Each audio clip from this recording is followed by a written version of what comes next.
Welcome back to Microsoft Flight Simulator, and this is a beginner-friendly full flight tutorial for the Fenix A320 family. That includes the A318, 19, the 320, 21, and all the Neo engine variants. So today, we will be flying the Fenix A321 from New York JFK to Orlando, Florida. So let's hop in the cockpit and I'll show you how to get started.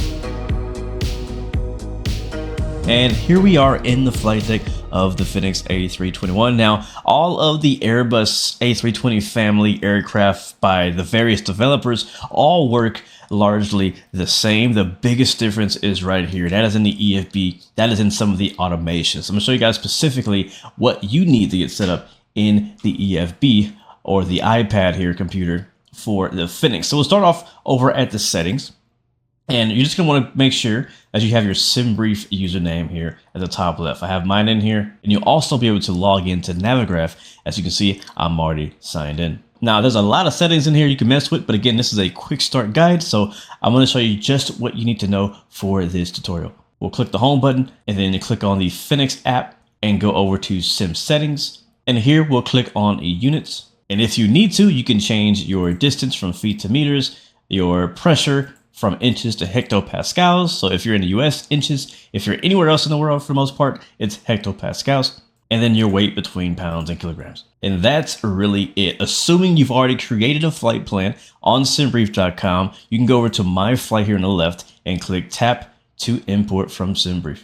So I'll tap here to import from SimBrief.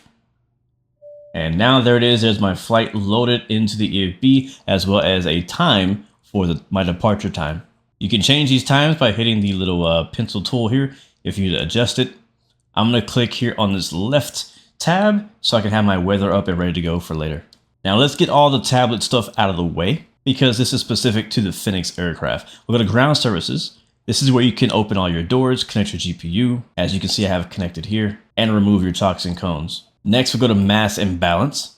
And here you can either manually select how many passengers you want, or again, because this is a quick start guide, I'm going to show you guys the faster way, and that is to click the pink load aircraft here. If you have GSX, you can use GSX boarding, but again, we're trying to be fast today, we'll hit instant.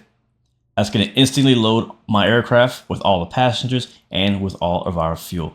Okay, with that out of the way, we can now move on to the actual power up and startup of this A320. So let's go to the top panel here, and we'll go ahead and click on external power, which is showing available. There we go. We'll hold battery 1, battery 2, and now the top left, I'm going to click on our ADIRs. So ADIR IR1, IR2, and then IR3, all into the up nav position. Now, staying on the left side of the top panel here, we'll scroll down here until we see ground controller. We'll click on that and then click on the crew supply, and that light should go off. And now, because we've already fueled our plane, we can turn our fuel pumps on. So go click here, and basically get all the lights that say off. All right, let's go down here to our lighting panel, and we'll get our nav lights to 1. We'll get our smoking signs to auto, and we'll get our emergency exit lights to armed. That's the middle position. If you need overhead lighting, that's this button here. All right, let's get the APU turned on. We'll click on APU master switch on. Take a look down here at your center screen, and you'll be waiting for the flap open to appear on the screen. Okay, there it is. Flap is open. Go back to the overhead, and just below the APU master switch, we'll click start. APU's firing up.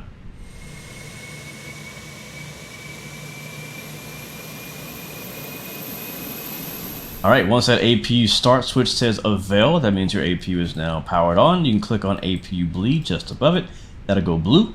Now, if you need to talk to ATC, this will be a good time to get your IFR clearance. So let me show you guys how to get your radios set up. So go slide down underneath the FMC here. Here's your radio panel. For us here in JFK, it's gonna be 135.05. That is clearance delivery, where we will get our IFR clearance for our flight. We'll click on the little arrow that'll swap it over. Now, it depends which aircraft you're flying, but you may need to turn your radios on. So VHF1 is your main radio. You can click on that. If it's lit, that means it's active. So if you don't hear anything, turn that on. And you can turn the volume up by twisting it from left to right and make sure the green light is on the call. Also optional, if the aircraft supports it, you have your intercom switch, you have your cabin, and you have your PA switch if you want to make a PA announcement.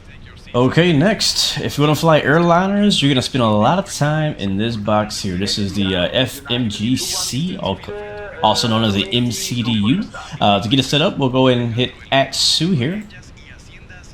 And then we'll hit AOC menu. And again, assuming you have a flight plan made and filed on SimBrief, this should work for you. We'll click on the flight initialization here, and then just hit init data request. Give it a few seconds, and it will actually fill out your entire flight plan right there for you. There it is. Our flight plan is now there on the left, JFK to Orlando with the alternate of Tampa. Now all we need to do is click init key. That'll take us to our initialization page. We'll click on init request on the right with the star. That will import all of our new data, but we are missing a few small details. It's not required to put the flight number in, so I'll leave it blank. Cost index, per what I have from SimBrief, is 15. Our cruise altitude for this flight will be 360, that's 36,000 feet. And clear again, and clear again. And then I'll click on IRS initialization, which has already been done, but sometimes it may say align on a ref. If it does, just click the bottom right soft key. Hit return. We'll now go to flight plan, F-plan. We'll click on our departure airport, which is KJFK, so click on KJFK, because when you import your flight plan like this, it puts everything in there except for your departure and arrival. So we're going to put our departure in by clicking on departure. ATC gave me 22 left. And we'll be doing the JFK5 standard instrument departure, the SID, right here. And it'll be no transition for this. So we'll hit insert on the bottom right in orange. That's going to apply the amendment to our flight plan. It's not much, it's just like a vector departure. And then we'll click on our destination airport, which is KMCO, Orlando. We'll click on that. On the key on the left, we'll go to arrival in the top right. And this is where we're going to actually put in our approach and arrival information. So again, looking back at my flight plan, I'm expecting to runway 17 left ILS. Our star or standard terminal arrival is the G tout. So to scroll down this list, if you don't see it, you can click on the arrow. The up arrow will scroll you down. The down arrow go up. So we'll hit the down arrow, up arrow, hit G tout. And our transition is leopard. So we'll click on leopard here on the right. And then I'll click on approach via here in white. And I know that my approach via is actually going to be Hervey. We'll click right there. Now return. And now to finalize these changes, we'll hit temporary insert. There we go. Now don't worry about this flight plan discontinuity. We're going to have to fly direct to Wavy after ATC gives us permission to do so. Next, what I recommend is always scroll through your flight plan and make sure everything looks good. Now we do have a flight plan discontinuity here that I know I can get rid of. To get rid of this discontinuity, I'm going to hit clear on the bottom right here. I'm going to first clear the manual, and then I'm going to hit clear again on the actual discontinuity itself. And now we have no longer a disconnection between our two waypoints. Now hit insert again to finalize those changes, and there we go. We'll have a nice smooth flight there.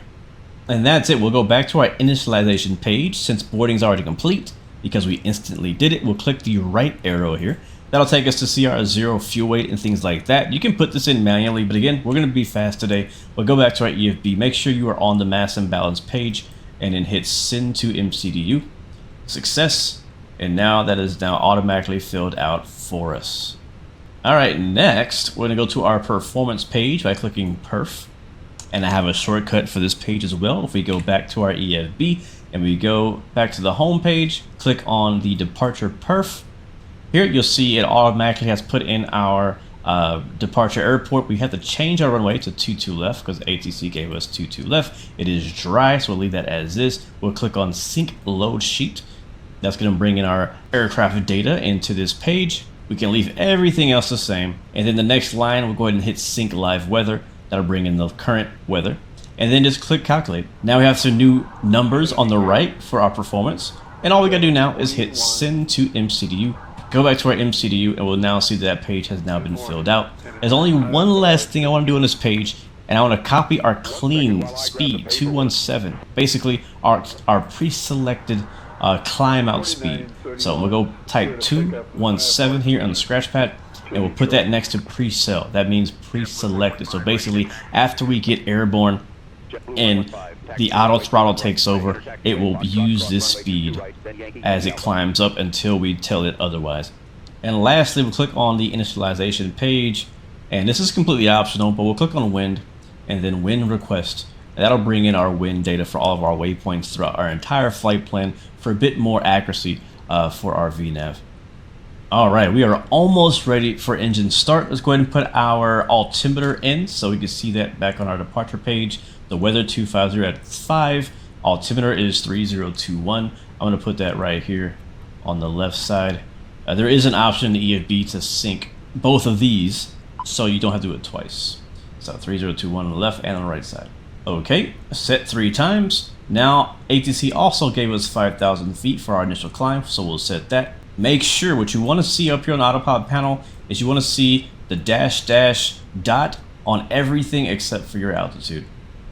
Alright, we are ready for pushback. Let's go ahead and get the external power turned off, and we'll go over to our EFB under ground services. And if you're using GSX, a lot of this is actually automatic, but if you don't have GSX, you can close your doors, disconnect the external power, and remove the chocks all here on this page. Next, on the overhead panel, we're going to go ahead and turn our seatbelt signs on. We'll turn our beacon light on. And if you're using GSX, the ground crew will actually go into motion. The jet bridge will disconnect automatically. As you can see, she has the flag. She's going to connect the flag to our nose gear and start the pushback process. Again, if you have GSX, all you need to do is turn your seatbelt signs on and your beacon light on and disconnect the external power, and they will automatically do the pushback process for you. If you do not have GSX, you can do all this manually here in a tablet. Alright, tug is connected, we're ready to push back. Let's go ahead and get our brakes released, which is back here. JetBlue 1179. Brakes released. Give way to the company ahead. Clear to push. We'll give way to the company Embraer 75, Brickyard 5. Alright, while we're pushing back, we're going to go ahead and start up our engines, which is extremely easy to do in the Airbus A320 family. All we need to do is go down here, and we're going to move our engine ignition switch from the center to the right, like so. And then all we gotta do is start up the engine, and we'll start with engine 1, and you'll see our N2 is rising and engines are starting. Remember to secure your own mask before assisting others, For your safety, we also have life vests located under your seat. To use them, pull the vest out, place it over your head. Once you see a veil on that first engine, you can go ahead and start engine number 2. So all we do next is flip the ignition switch to, and there we go, starting 2. Disconnected. Bypass pin removed. Alright, good start on engine 2. It does show a veil there as well, so we'll go back down here to the center pedestal, and we'll move our ignition switch to norm, and then we'll go to the upper here. We got our APU turned off, so we'll go master switch off and APU bleed off. Back down to the center pedestal again, and we'll go down here and get our weather radar and proximity warning system turned on. So PWS to auto, proximity warning system, and we'll put it on system either 1 or 2, doesn't actually matter. And weather radar is pretty much already on, not that it really does much in flight sim right now. While we're down here, we'll get our spoilers to arms, pull those up, and for this flight we're using flaps 2, but typically you can use flaps 1. And underneath the autopilot and next to the middle screen under the landing gear, you have your auto brake. We'll set that to max, so click on max, it should show on. And next, it's very important that we do a flight control check. I can't tell you how many times I have tried to fly without my controls connected. So to move my controls around, you'll see the screen automatically changes. You can check your flight controls. Now, one thing I can show you before we depart that's very important for the Fenix in particular. If I go to MCDU menu, go to config, and then controls config, this is where you can actually calibrate your throttles. If you hit the arrow to the right, you can also calibrate your side stick and rudder and your flaps as well. So make sure before you do your first flight in the Fenix that you come in here in the MCDU menu and calibrate your throttles. It's pretty easy to do. Okay, flight controls are working. Everything is free and correct. let's go ahead and get our taxi lights on and get our taxi clearance. So taxi light on and runway turn off can come on as well for taxi, mainly at night for extra lighting. And then we'll also hit this button right down here that says TO config. We'll click that and we should see all green takeoff config normal, all green no blue. If this is what you see, then you are ready for takeoff. Alright, I got my taxi clearance. I'm going to release my brake and I'm going to roll on out of here.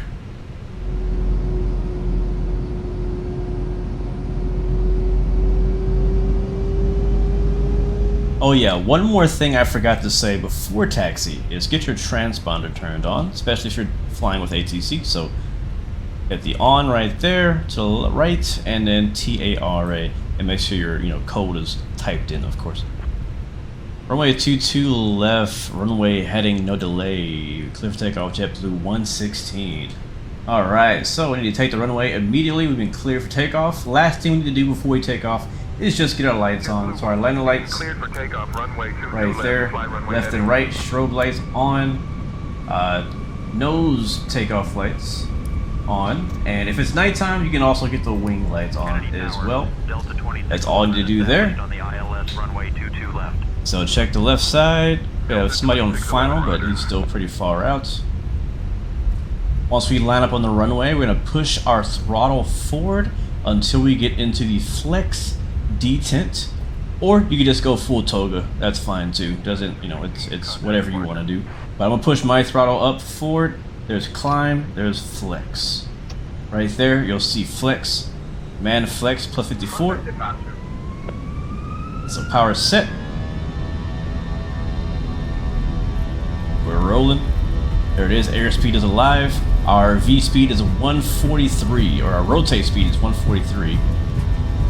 Here comes 80 knots, using my rudder pedals to stay in the center line here. Kennedy Tower, American 950 established on the ILS runway 22 left. We'll stay runway heading. And back pressure on the joystick here. Lifting up, gonna pitch for 15 degrees in the climb. Once you get positive rate, as we are now, vertical speed going up, gear up.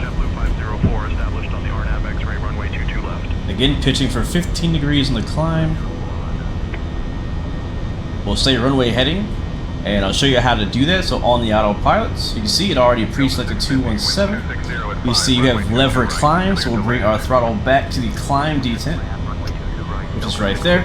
We should now see throttle climb boxed in. Auto throttle is now in control. We see auto throttle is lit. I'm going to go here and hit down arrow on our heading bug. We can see our heading is actually synced up with our current heading. We can go autopilot 1 on. There we go. So now the aircraft is flying via heading and OP climb. Now ATC just gave me contact departure, so we'll go to 125.7 on the radio, and aircraft will continue climbing until it gets to 5,000 feet. At 5,000 feet, it'll stop climbing. You go ahead and contact departure.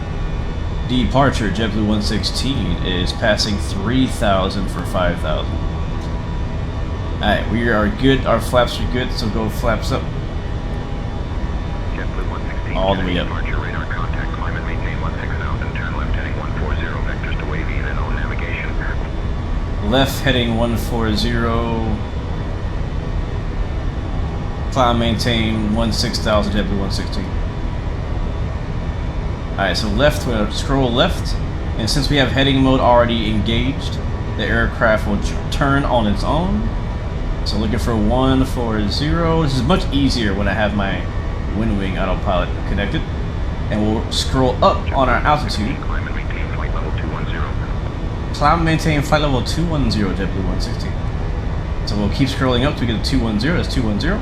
We can click up arrow here if we want, like so. And we'll also click up arrow on the speed, like that, press in. That's now managed speed, so it's going to basically go best speed it can, which is 250 knots, as we're below 10,000 feet at the moment. We're still in heading mode. We'll change my range here. Alright, so there's our first waypoint wavy. Okay, we have been cleared direct to our first waypoint. To do that, we'll go down here to our FMS, go to flight plan. We're gonna go to DIR or direct, and then choose wavy on our flight plan. If you do not have it on your flight plan, you can also type in the waypoint at the top. We'll click on wavy, and we'll click direct to insert. Boom. Now you notice the aircraft will automatically switch from heading mode to nav track mode. If I zoom in, we're flying directly to wavy now. So you don't have to do that separately. It'll do it on its own. So there it is. And here comes 10,000 feet. We're going to get our landing lights off, as well as our runway lights off, and our taxi lights off. Alright, as we pass 10,000 feet, managed speed will now climb us, or speed us up to a much faster speed, so like 295 in this case. But aircraft is basically going to fly itself from here all the way to Orlando. All I got to do is change my altitude to our top altitude when ATC clears us, and we're good to go. Once you get to cruise, there's really not much else essential that you need to do. As you can see, we're at flight level 380, 38,000 feet. For today's flight, your autopilot should look like this. Your speed should be dash dash circle, same thing for heading, and your altitude should be at your top altitude. Now, if you didn't already, when you passed 18,000 feet or your transition level, depending on the country you're in, make sure you are in standard. You can obviously hit the down arrow on that and the up arrow to cycle between that. So make sure you do that. Seatbelt signs and things like that are completely up to you. If you do fly through some icy weather, actual precipitation, make sure you turn on your anti-ice, which is right here, which again, we don't need today. And then one thing I like to do on my MCDU is go down to the perf page, and you can actually see cruise here, and we can see that our distance to top of descent T/D is 144 miles, and the time we're expected to reach our top of descent. And so we'll talk about how to prepare for that top of descent in the next part. All right, let's take a close look at our display here, and you can see we have that little white line pointing down. That is our top of descent. And if I go to my MCDU here, you can also see that again, top of descent is showing 64 miles away. So we're getting really close to our top of descent. So we need to start planning out what we're going to do, how we're going to get down. If you follow this tutorial thoroughly, you shouldn't have an issue. You should see a top of descent marker on your flight plan. If you don't, then there must be some issue with your flight plan. You may have an issue where you have a discontinuity somewhere at the end of your flight plan, or maybe you didn't put the approach in, things like that. So the first thing I'm going to do is take a look at my charts. And if you have charts, that's great. If you don't, then you might want to find some. I'm using Navigraph charts. And so basically this is our arrival, the get out RNAV arrival.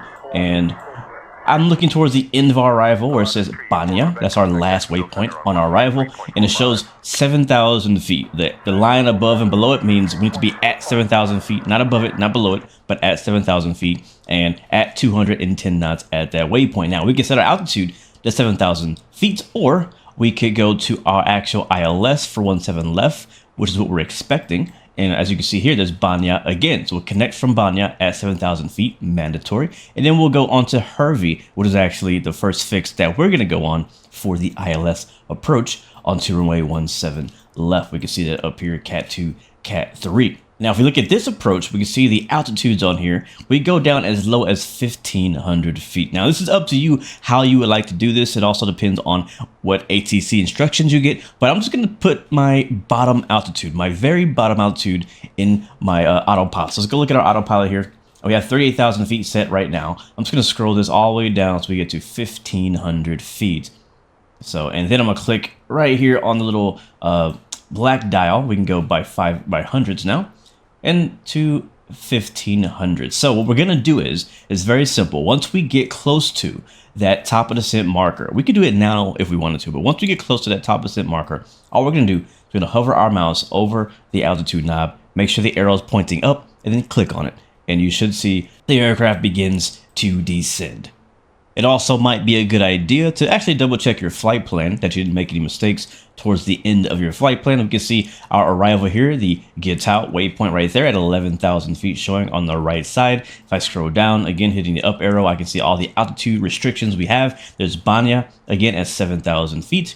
And then we have a manual here, which I'm actually going to get rid of that because I actually want to go straight from Banya to Hervey. So we hit clear, and then I'm going to click on manual, and we'll hit clear again, and we'll click on that discontinuity. And now we have Hervey directly connected to Banya. We'll hit insert, and there we go. Now if we check here on our main display, we go to plan mode and zoom in a little bit, we can actually go to our flight plan and scroll through that part. So we can see here on our flight plan, as I scroll through it, we have no breaks in our flight plan, no discontinuities, and our arrival will fly straight in to our approach.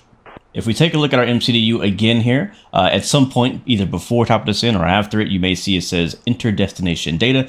In order to do that, all you need to do is actually click on the perf button here, which we're already on the page, and click on next phase and next phase again, and that will take us to our approach phase and our approach page. And all it wants us to do is put in some of the data for the weather and the runway. So we're gonna go back to our EFB here. We're gonna go back to the home page and back to Fenix. And thankfully on our My Flights page, we have all this information right here on the weather tab. I'm gonna hit arrival. I'm gonna kind of refresh that, make sure that's the most recent weather, and we have winds are 230 at 3 knots, visibility is 10, few at 3,000, broken 17,000, temperatures 2.24, altimeter 3016. So we'll start off with 3016.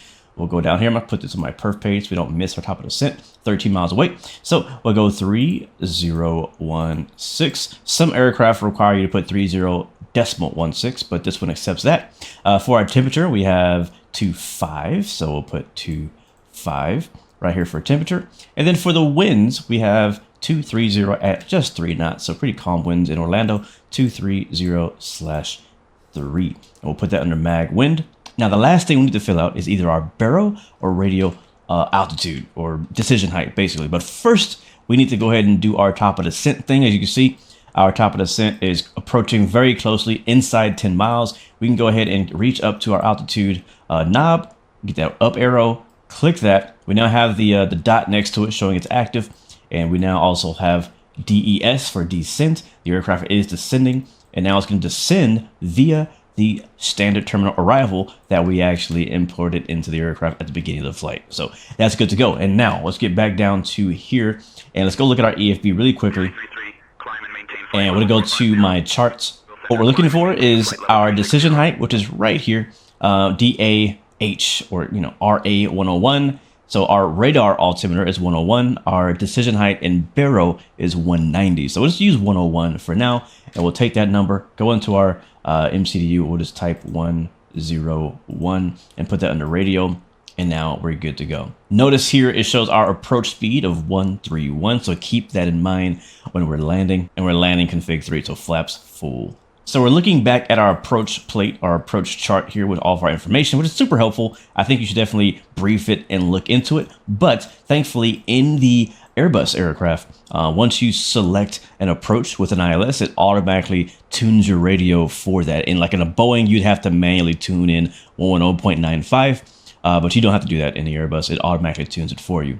So at this stage, even though we're just descending past 35,000 feet, we're all ready to go. We do not need to touch anything really until we reach like 1,500 feet. So let's quickly take a look at some of the symbology as we're descending. And if you look here on the left, we have that pink triangle kind of showing what our speed needs to be to actually descend at the rate that we need for the VNAV. But we also have this kind of window, so we could actually be anywhere in between these two pink bars to most likely make the altitude restrictions. Our first altitude restriction is showing here flight level 70, so 7,000 feet, which is again a ways from now, but it's already telling you where your next altitude restriction is. One thing I'd like to point out while we're descending is if you click on CSTR or constraint, you can actually see your altitude restrictions as you're descending. This same thing works during departure. But I can see here that at 4U, we have to be above 13,000 feet and at 280 knots. But at NIC, we need to be below 14,000 but above 12,000. So you can see all of our constraints right here on the screen in a nice, convenient place. And if you're in the US, as you can see here, STD is flashing, which means we need to go ahead and put in our actual barometric pressure for our arrival airport. And again, as we saw earlier, we can get that from the weather tab here on the Fenix menu under arrival, and it is 3016. So we're just going to go ahead and hover over the barometric pressure knob here and hit the key with the arrow up, and we'll put in our barometric pressure of 3016. And of course we'll do that on the other side as well. And the reason you do this step is because you want to have an accurate altitude reading on approach. Okay, and just before we reach 10,000 feet, we're going to reach up to our overhead again and get our landing lights on.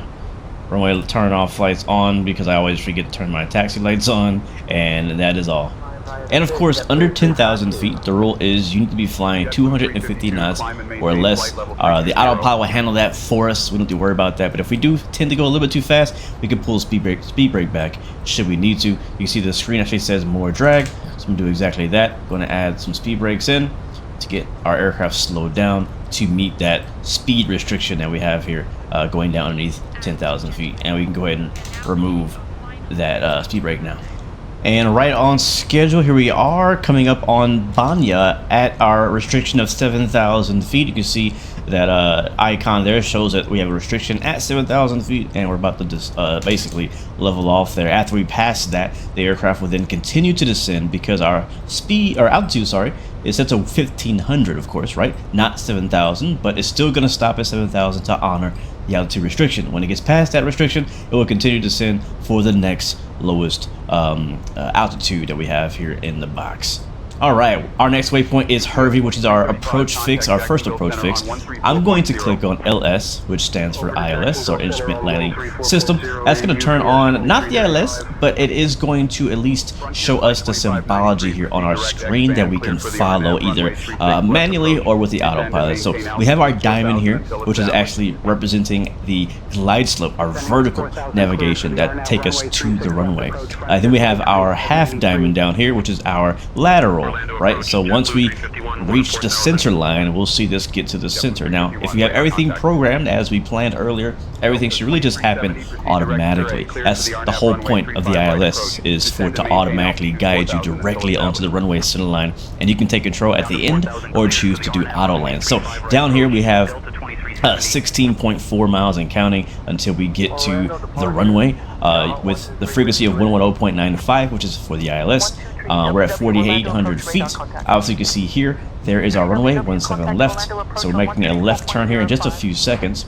Again, the aircraft is going to continue descending past 4,000 feet because we have 1,500 selected. Everything else is pretty much configured for the most part. I am going to add a little bit of speed brakes in, get our aircraft slowed down so we can start adding in the flaps and kind of get ready for our approach here. We can look out the window for a second. We can see there's Orlando right off our nose. Not very far at all. 14 miles what it's showing here.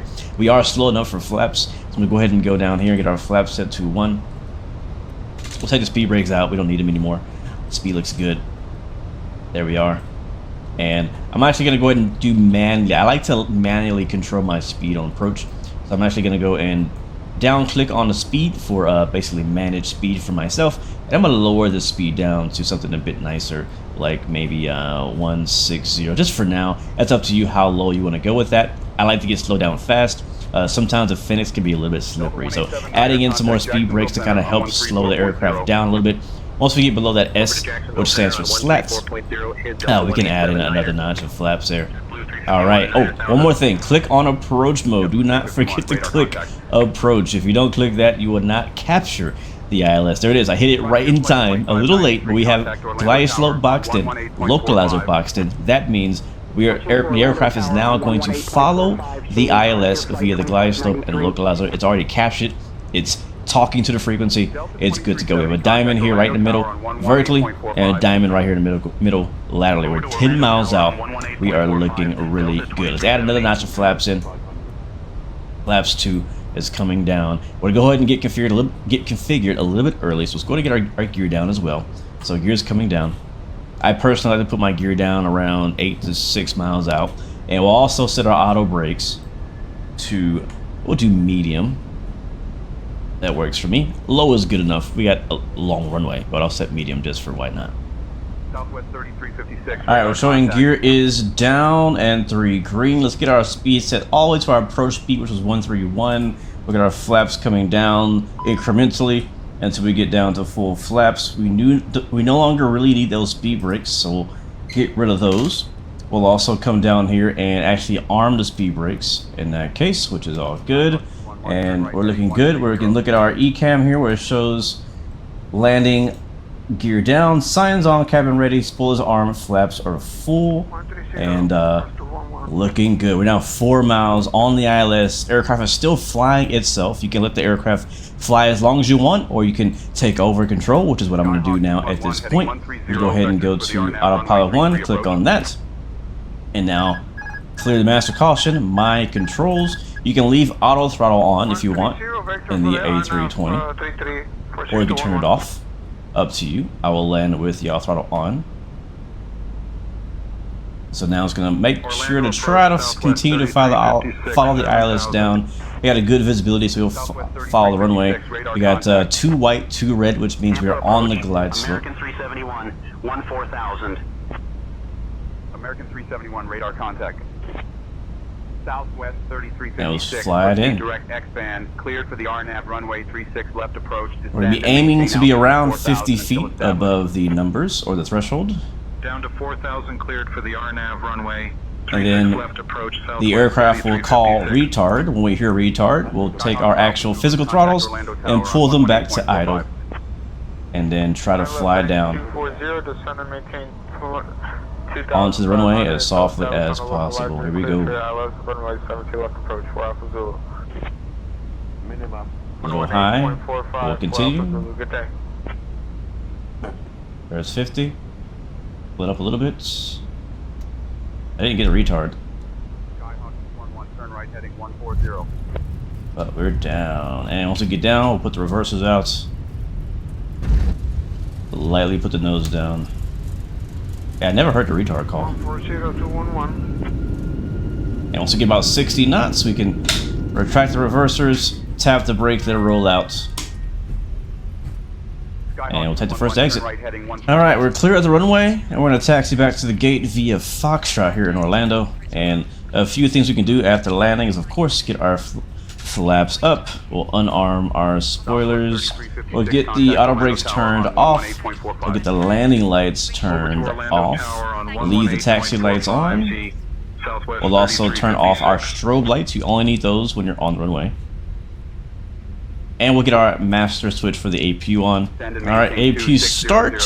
And the reason why we turn an APU on our taxi back to the gate is so that when we do park at the gate and shut our engines down, we don't lose power to the aircraft while we're waiting for the ground crew to connect the external power.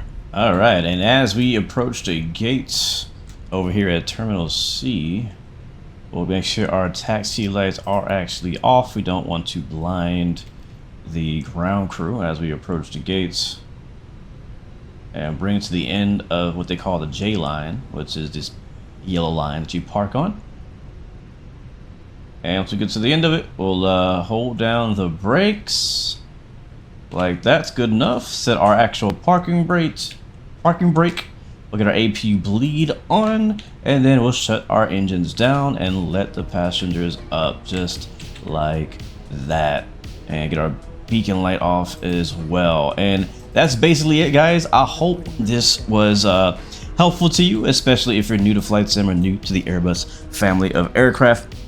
Let me know if you have any questions or if you have any requests for any other quick start or full flight aircraft tutorials on Microsoft Flight Sim or X-Plane. But thank you guys so much for watching, and remember, you have 3 choices: give up, give in, and give it all you got. Peace, love, and God bless you. I will see you guys next time, next video. I'm out.